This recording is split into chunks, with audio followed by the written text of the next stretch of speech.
Hello, we are winding up here at the breakfast, and this is Kelly Nguyen, who's running in the 5th District for Congress. Kelly, tell me a little bit about yourself. Well, my name is Kelly Nguyen. I'm running for the U.S. Congress in the 5th Congressional District against John Lewis. I live in the neighborhood of Candler Park. I've been living in Metro Atlanta for 17 years, where I work as a self-employed graphic designer and web developer. I attended Georgia State University, and I love my city very much, and I hope you check out my website at votekelly2010.com.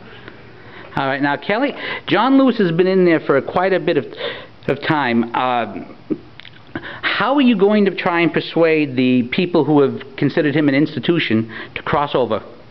Well, I live in a predominantly liberal district, and there is an awakening going on in my part of town because we've been hit very hard by the economic crisis, whether it be the housing crisis or unemployment. And in my district, which is predominantly from 18 to 30-year-olds, I live in a very young district.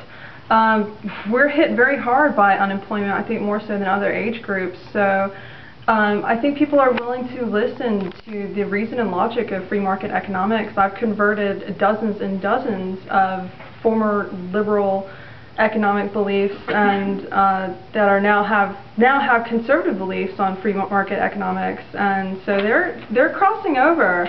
And there is an awakening going on in my district where it used to be completely Democrat, but now it's starting to cross over. And I have the ability to, bring people in my generation over to the other side to have reason and logic about economics. And that's the, main platform of my campaign. Would you say a big part of the problem is that people aren't willing? I know in Massachusetts for the longest time people weren't willing to engage and say, hey, this is why this is good for you. Is that really the secret to making it work?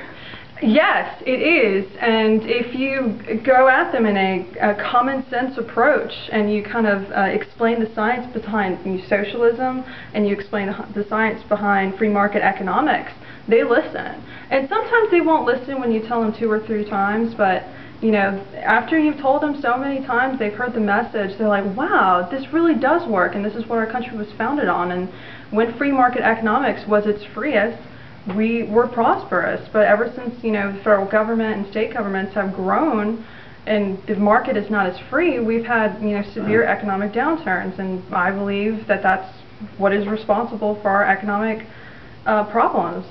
So, and people are starting to understand that and starting to learn about free economics and conservatism. Would you say that that's been the driving force for movements like the Tea Party? I know up in Massachusetts. Absolutely. And it's definitely the driving force behind my campaign also. All right. Well, thank you very much for your time and the best of luck in Georgia 5. Thank you.